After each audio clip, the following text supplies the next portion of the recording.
Bienvenido a la Ruta del Libro, donde puedes llegar a todos tus libros favoritos.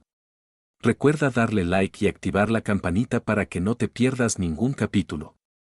El Resplandor, tercera parte, capítulo 1, 14, Stephen King, audiolibro. ¡Ay, maldita hija de puta! El grito fue a la vez de sorpresa y de dolor, mientras Jack Torrance se sacudía la mano derecha contra la tela azul de la camisa de trabajo, aplastando la gran avispa que acababa de picarle.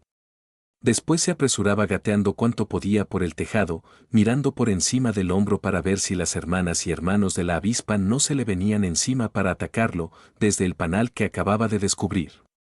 En ese caso, la cosa podía ponerse fea. El avispero estaba entre Jack y la escalera de mano, y la trampilla que le habría permitido bajar al desván estaba cerrada por dentro. Y desde el tejado hasta la franja de cemento que se extendía entre el hotel y el césped había más de 20 metros. Por encima del avispero, el aire seguía sereno y calmo. Disgustado, Jack silbó entre dientes, se sentó a horcajadas en el caballete del tejado y se observó el índice de la mano derecha, que ya se le estaba hinchando. Pensó que tendría que bajar hasta la escalera esquivando el avispero, para ir a ponerse un poco de hielo. Estaban a 20 de octubre. Wendy y Danny habían ido hasta Sidebinder en la camioneta del hotel, una vieja Dodge que parecía una matraca, pero que, así y todo, era más segura que el Volkswagen, que ya parecía estar en las últimas, a buscar leche y a hacer algunas compras para Navidad. En realidad era pronto para esas compras, pero nadie podía saber cuándo quedarían aislados por la nieve. Ya había habido algunas pequeñas nevadas, y en algunos lugares el camino que bajaba desde el Overlook estaba helado y resbaladizo. Hasta entonces, el otoño había sido de una belleza casi sobrenatural. En las 3 semanas que llevaban allí, los días hermosos se sucedían uno a otro. Desde los 0 grados de la mañana transparente y seca, a la tarde, la temperatura subía a 15, lo ideal para andar haciendo reparaciones en la suave pendiente occidental del tejado del Overlook. Jack no había hecho misterio, al hablar con Wendy, de que ya hacía 4 días que podría tener terminado el trabajo, pero no se sentía realmente urgido a hacerlo. Desde allí arriba la vista era espectacular, le ganaba incluso al panorama desde la suite presidencial. Y lo que era más importante, el trabajo como tal le hacía bien. Cuando estaba en el tejado, Jack sentía que iban cicatrizando en él las heridas de los 3 últimos años. En el tejado se sentía en paz. Esos 3 años empezaron a aparecérsele como una pesadilla turbulenta.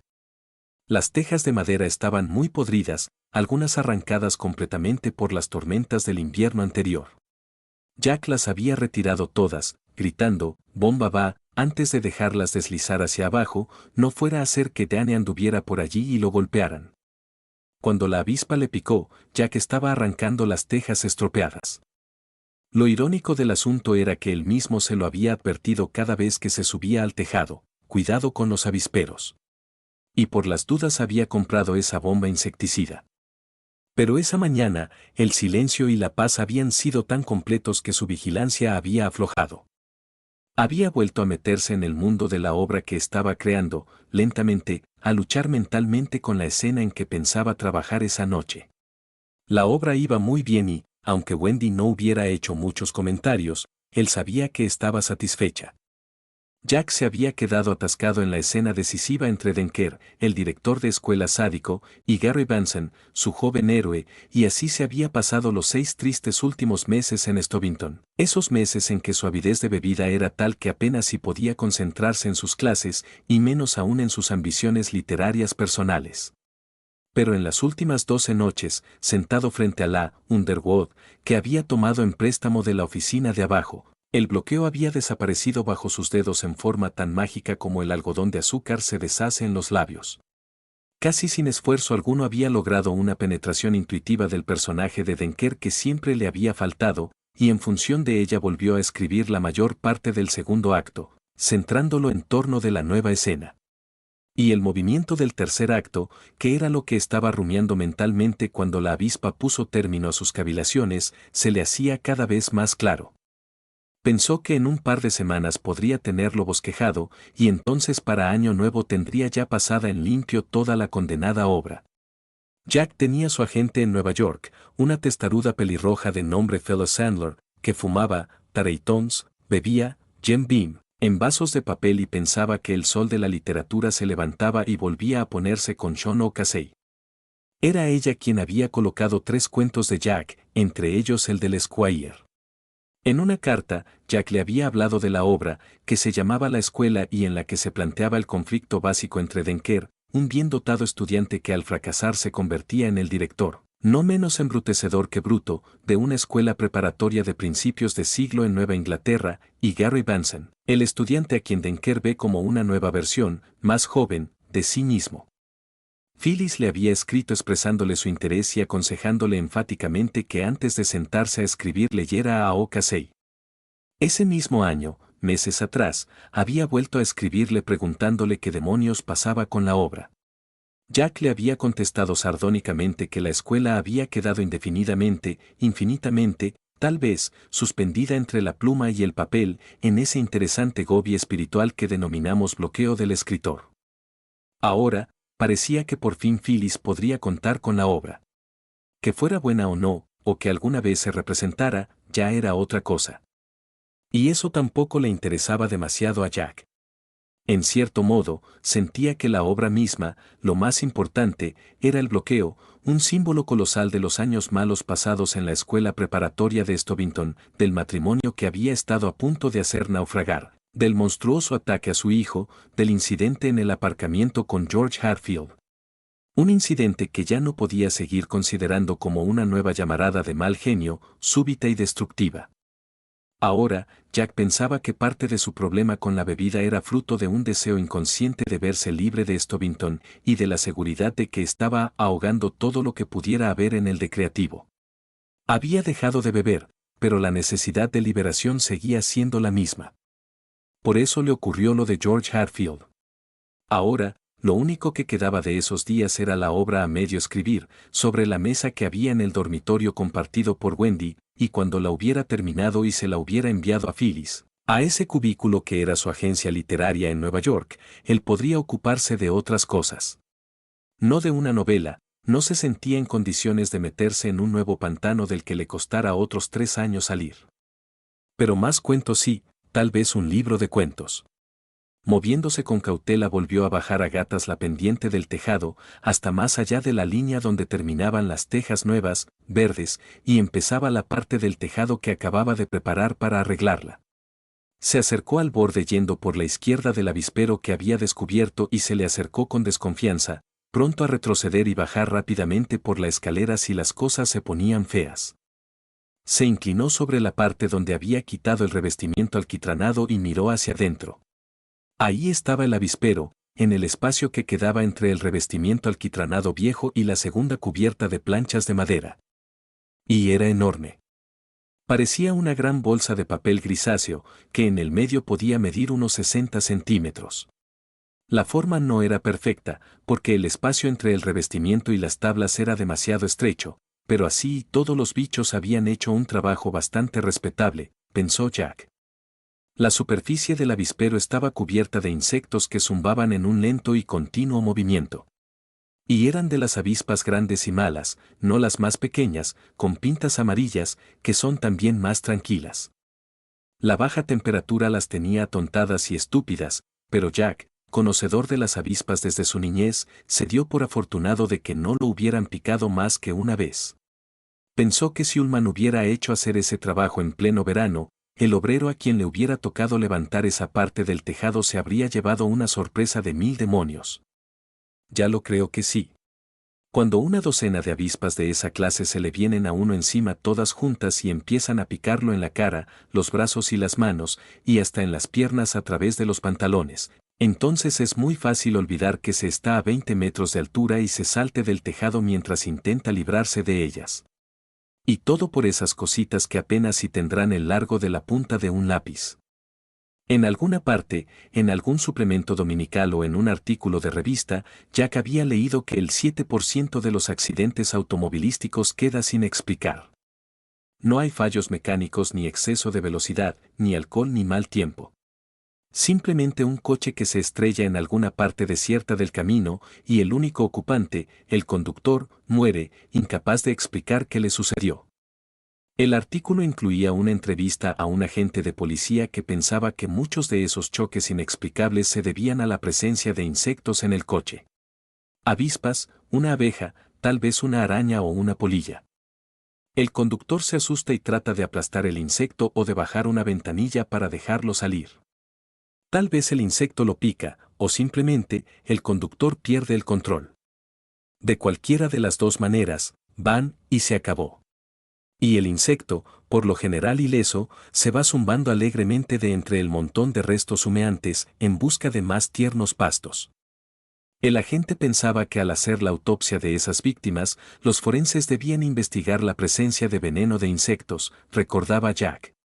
Ahora, al mirar hacia el avispero, le pareció que podía ser un símbolo tanto de la época que había atravesado, y que había obligado a atravesar a los seres queridos, como de un futuro mejor. ¿De qué otra manera se podían explicar las cosas que le habían sucedido? Porque Jack aún sentía que a todas sus desdichadas experiencias en Stovington había que verlas como algo en lo que Jack Torrance había desempeñado un papel pasivo. Él no había hecho nada, a él le habían hecho cosas. En la facultad de Stovington había conocido mucha gente, entre ellos dos del departamento de inglés, que bebían en exceso.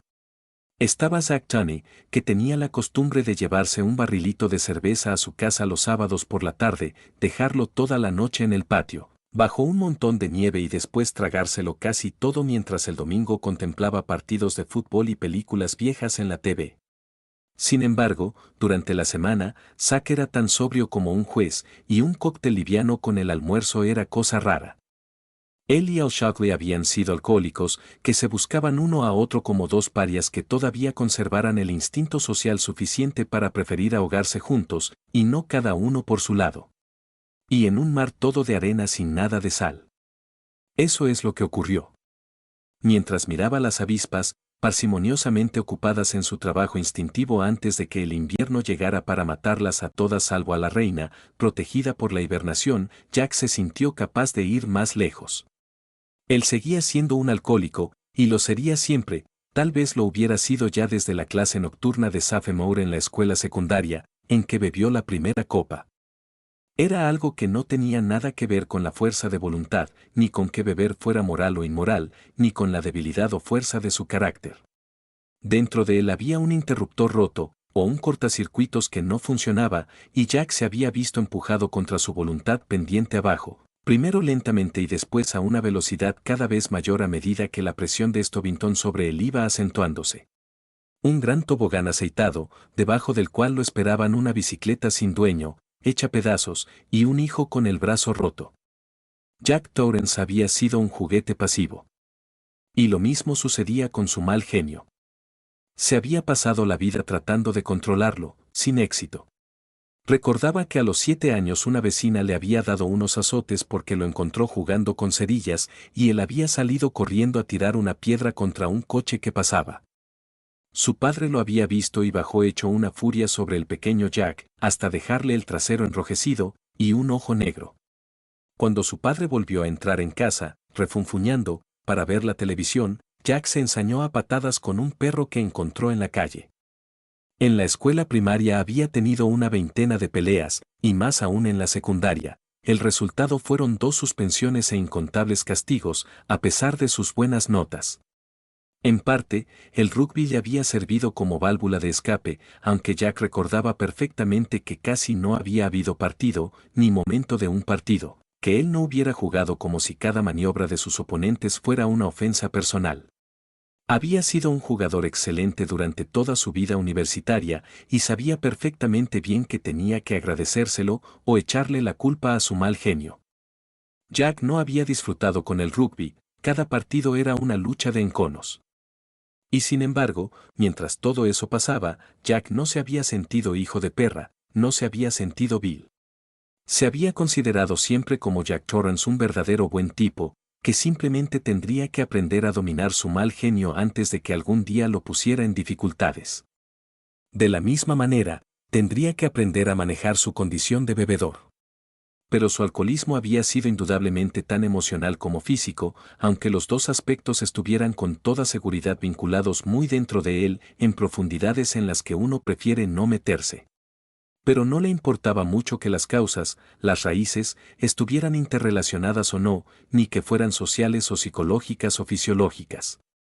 A lo que él tenía que hacer frente era a los resultados, a los azotes, las palizas de su viejo, las suspensiones, el intento de explicar cómo era que volvía a casa con la ropa rota después de alguna pendencia en la escuela, y más adelante las resacas, la lenta disolución de su matrimonio, esa rueda de bicicleta solitaria, con los radios que apuntaban al cielo, el brazo roto de Danny. Y el asunto de George Hatfield, por supuesto. Tuvo la sensación de que, sin darse cuenta, había metido la mano en el gran avispero de la vida. Como imagen, era hedionda. Como retrato en miniatura de la realidad, le pareció bastante útil. En pleno verano, había metido la mano a través del revestimiento podrido de papel alquitranado, y la mano, y el brazo entero, se le habían consumido en un fuego sagrado, justiciero, que destruía el pensamiento consciente y dejaba fuera de lugar la idea de comportamiento civilizado. ¿Acaso se podía esperar que no se condujera como un ser humano pensante cuando le atravesaban la mano con agujas calentadas al rojo? ¿Se le podía pedir que viviera en el amor de sus seres queridos cuando la nube se elevaba, oscura y furibunda, del agujero abierto en la trama de las cosas, esa trama que a uno le parecía tan inocente, para arrojarse sobre uno como una flecha? ¿Se podía hacer responsable de sus acciones a alguien que corría como un loco por la pendiente de un tejado, a 20 metros de altura, sin saber por dónde iba, sin recordar que sus pies vacilantes y con pánico, podían precipitarlo en un abrir y cerrar de ojos hacia la muerte, por encima de los desagües para la lluvia, llevándolo a estrellarse contra el suelo de cemento que esperaba 20 metros más abajo? Jack pensaba que no. Cuando sin saberlo uno metía la mano en el avispero, no era porque hubiera hecho un pacto con el diablo para deshacerse de su ser civilizado y de todas sus trampas, el amor, el respeto, el honor.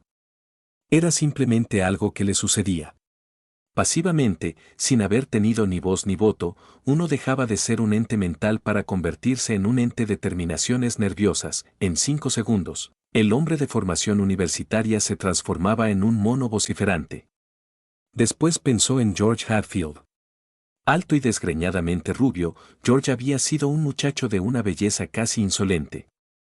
Con sus ajustados tejanos descoloridos y la camiseta de Stovington arremangada descuidadamente por encima de los codos, dejando ver los antebrazos bronceados, había traído a la mente de Jack el recuerdo de un Robert Redford joven, y estaba seguro de que a George no le costaba mucho marcar tantos, como 10 años atrás no le había costado al joven jugador de rugby que se llamaba Jack Torrance.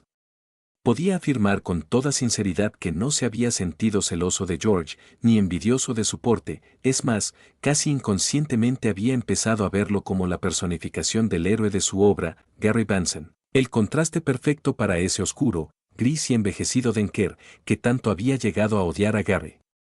Pero él, Jack Torrance, jamás se había sentido así hacia George. Y de haberle sucedido, se habría dado cuenta, de eso estaba completamente seguro. George había pasado como a la deriva por sus clases de Stovington. En su condición de astro del rugby y el béisbol, no le exigían demasiado en sus programas académicos y el muchacho se había conformado con notas de segundo o tercer orden en historia o en botánica. En el campo de juego era un esforzado luchador, pero en el aula, como estudiante, se mostraba indiferente y desdeñoso. Era un tipo de estudiante que Jack conocía, más de su propia época de estudiante secundario y universitario que por su experiencia docente, de segunda mano. George Hatfield era un personaje cambiante. En el aula podía ser una figura tranquila que pasaba inadvertida, pero cuando se le aplicaba la serie adecuada de estímulos competitivos, como los electrodos en las sienes del monstruo de Frankenstein, pensaba malignamente Jack, podía convertirse en una ciega fuerza arrolladora. En enero, George y una docena más se habían presentado a las pruebas para integrar el grupo de controversia. Había sido completamente franco con Jack. Su padre era abogado de una corporación y quería que el hijo siguiera sus huellas. George, que no se sentía ardientemente llamado a hacer nada en especial, estaba dispuesto. Sus notas no eran las mejores, pero después de todo apenas si estaba en la escuela preparatoria, y tiempo había de sobra. Si llegaba el caso, su padre sabía de qué hilos tirar y la capacidad atlética del propio George le abriría otras puertas. Pero Brian Hatfield pensaba que su hijo debía integrar el grupo de controversia. Le serviría de práctica, y eso era algo que en los exámenes de ingreso a las facultades de Derecho siempre se tenía en cuenta. De modo que George entró en el grupo de controversia, pero a fines de marzo Jack lo separó del equipo.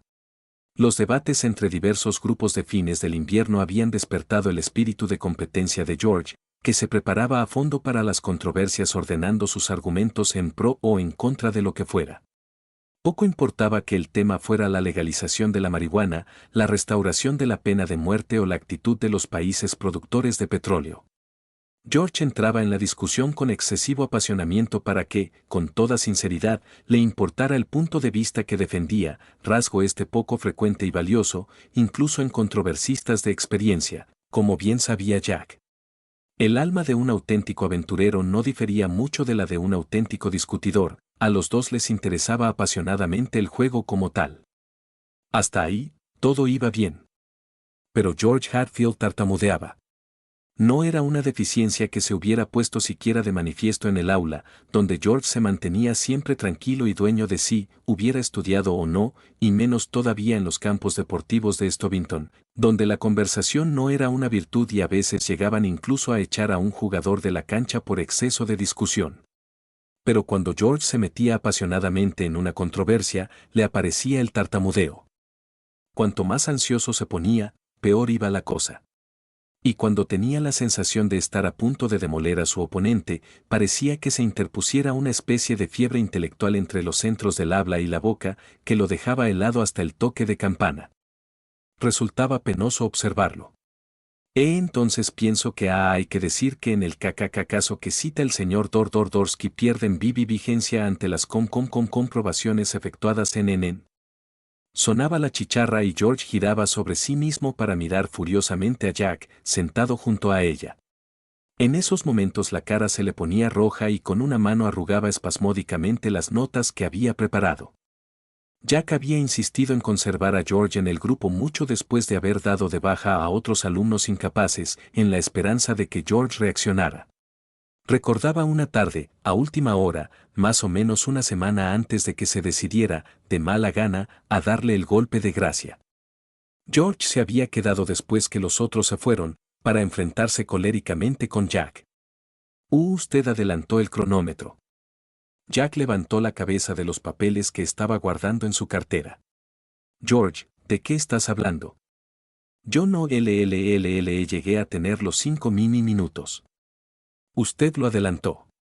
Yo estaba mirando el reloj. Es posible que la hora del reloj y la del cronómetro sean un poco diferentes, George, pero yo no lo toqué para nada. Palabra de Boy Scout. Sí que lo hizo. La actitud beligerante, propia de quien defiende sus derechos, de George, había encendido la chispa del enojo del propio Jack. Hacía 2 meses, 2 demasiado largos meses, que estaba en seco y se sentía hecho pedazos. Hizo un último esfuerzo por dominarse. Te aseguro que no, George. Es tu tartamudeo. ¿No tienes idea de qué es lo que lo provoca? En clase no te sucede. Yo no tartamumudeo. Baja la voz. Usted quiere echarme. No que quiere que yo esté en su maldito grupo. Baja la voz, te dije. Hablemos sensatamente de esto. La mierda con eso. George, si puedes dominar tu tartamudeo, yo estaré encantado de que sigas con nosotros. Vienes bien preparado para todas las prácticas y eres rápido para las réplicas, lo que quiere decir que no es fácil que te tomen por sorpresa. Pero todo eso no significa mucho si no puedes dominar ese, yo nunca tartamudeo. La voz era un grito. Es usted. Si fuera otro el que dirige el grupo de discusión, yo podría. El enojo de Jack subió una línea más. George, si no puedes dominar eso jamás serás un buen abogado, en la especialidad que sea. El derecho no es como el rugby. Con 2 horas de práctica por noche no lo arreglarás. Es que piensas encabezar una reunión de directorio diciendo, pues viví bien caballeros, ahora vamos. De pronto se ruborizó, no de cólera, de vergüenza ante su propia crueldad. No era un hombre el que estaba frente a él, era un chico de 17 años que enfrentaba el primer fracaso importante de su vida y tal vez, de la única manera que podía, estaba pidiéndole que lo ayudara a encontrar una manera de superarlo. Con una última mirada de furia, George volvió a enfrentarlo, los labios le temblaban y se le fruncían en el esfuerzo por pronunciar las palabras, usted lo adelantó. Usted me odia porque sabe, ese sabe. Con un grito inarticulado, George huyó del aula, cerrando la puerta con un golpe tal que el vidrio armado se estremeció en el marco. Jack se quedó inmóvil, sintiendo, más que oyendo, los ecos de los elegantes mocasines de Gucci por los pasillos vacíos. Presa todavía de su cólera y de la vergüenza de haberse burlado del tartamudeo de George, lo primero que sintió fue una especie de euforia enfermiza. Por primera vez en su vida, George Hatfield había querido algo que no podía conseguir. Por primera vez, andaba mal algo que no se podía arreglar con todo el dinero de su padre. A los centros del habla no se les puede sobornar. No se le pueden ofrecer a la lengua $50 más por semana y una gratificación para Navidad si accede a dejar de atascarse como una aguja en un disco rayado. Después, la euforia fue simplemente ahogada por la vergüenza y se sintió como se había sentido después de romperle el brazo a Danny. Dios santo, yo no soy un hijo de puta. Por favor. Esa alegría enfermiza ante la derrota de George era más típica de Denker, el personaje de la obra, que de Jack Torrance, el autor. Usted me odia porque sabe. ¿Qué era lo que sabía? ¿Qué podía ser lo que él supiera de George Hatfield y que le llevara a odiarlo? ¿Qué tenía todo su futuro por delante? ¿Qué se parecía un poquito a Robert Redford, y que todas las conversaciones entre las chicas se detenían cuando él hacía un doble salto mortal hacia atrás desde el trampolín de la piscina? ¿Que jugaba al rugby y al béisbol con una gracia natural e innata? Eso es ridículo. Totalmente absurdo. Jack no envidiaba nada de George Hatfield. A decir verdad, ese lamentable tartamudeo lo hacía sentirse peor a él que al propio George, porque realmente el chico habría sido un controversista excelente. Y si Jack hubiera adelantado el cronómetro, lo que, desde luego, no había hecho, habría sido porque tanto él como los demás miembros del grupo se sentían incómodos y angustiados ante el esfuerzo de George, como le sucede a uno cuando un actor se olvida parte de su parlamento. Si hubiera adelantado el cronómetro, habría sido simplemente para abreviar el sufrimiento de George.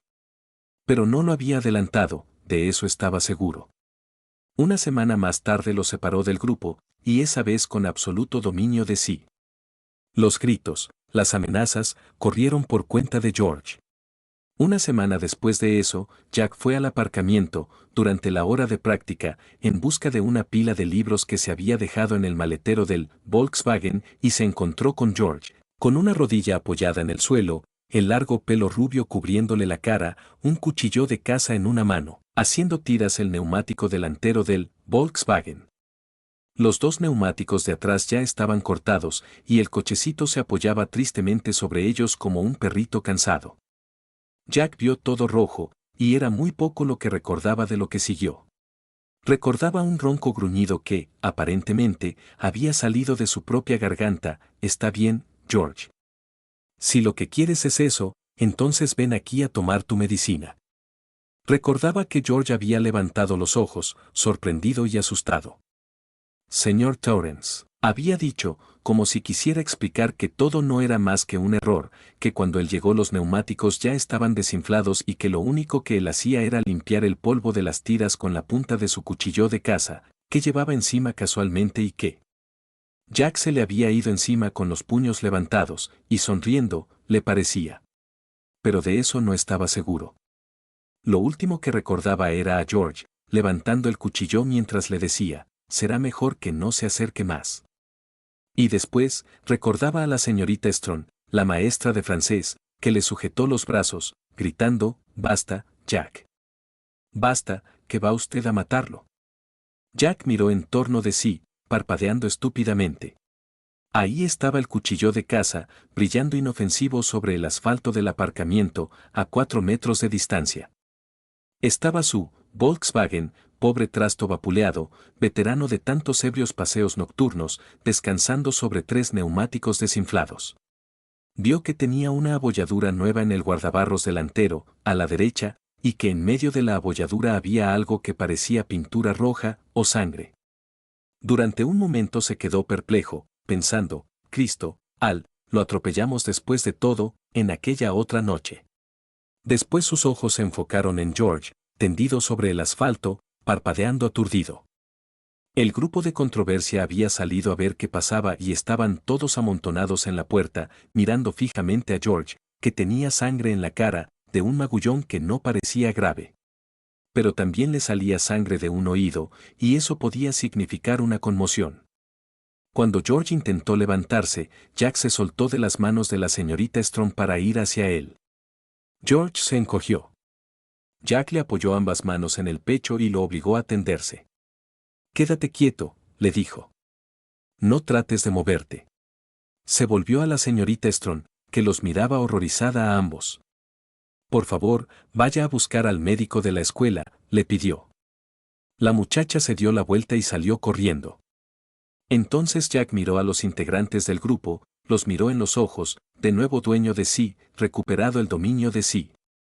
Y cuando Jack era dueño de sí, no había mejor tipo que él en todo el estado de Vermont. Y ellos lo sabían, seguro. «Ahora podéis iros a casa», les dijo con calma. «Volveremos a reunirnos mañana». Pero para el fin de semana siguiente, 6 del grupo se habían marchado aunque, claro, ya no importaba mucho porque para el fin de semana a él le habían informado que lo echaban de la escuela. Sin embargo, se las había arreglado de algún modo para mantenerse lejos de la botella, y eso alguna importancia tenía, se imaginaba. Y él no odiaba a George Hatfield, de eso estaba seguro. No era que él hubiese actuado, habían actuado sobre él. «Usted me odia porque sabe». Pero él no sabía nada. Nada. Podía jurarlo ante el trono de Dios Padre Todopoderoso, lo mismo que podía jurar que no había adelantado el cronómetro más de 1 minuto. Y no por odio, por lástima. 2 avispas se paseaban, atontadas, por el tejado, junto al agujero del papel alquitranado. Se quedó observándolas hasta que extendieron las alas, tan sorprendentemente eficientes pese a ser un absurdo aerodinámico, y se perdieron en el sol de octubre, tal vez en busca de alguien más a quien picar. Dios había decidido que era bueno darles aguijones y sobre alguien tenían que usarlos, pensó Jack. ¿Cuánto tiempo había estado ahí sentado, mirando ese agujero que ocultaba una desagradable sorpresa, atizando antiguas brasas? Miró su reloj. Casi media hora. Se deslizó hasta el borde del tejado, bajó una pierna y tanteó con el pie hasta encontrar el peldaño más alto de la escalera, debajo del alero. Iría al cobertizo de las herramientas a buscar la bomba insecticida que había dejado en un estante alto, fuera del alcance de Danny. Y cuando volviera con la bomba, entonces serían las avispas las sorprendidas. Ellas podían picarlo, pero también él las podía picar. Estaba sinceramente convencido. En 2 horas más, el avispero no sería más que una bola de papel que Danny podía guardar en su habitación, si quería, lo mismo que de niño Jack había tenido uno que conservó siempre un remoto olor a gasolina y a humo de leña. Podría ponerlo junto a la cabecera de su cama, no habría ningún peligro. «Estoy mejorando».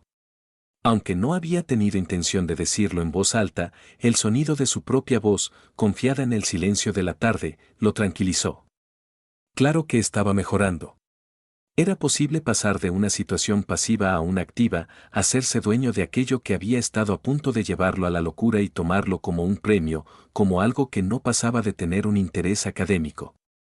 Y si había un lugar donde podría lograrlo, era seguramente el lugar donde ahora estaba. Descendió la escalera para ir en busca de la bomba insecticida. Ya se las pagarían. Se las pagarían por haberlo picado.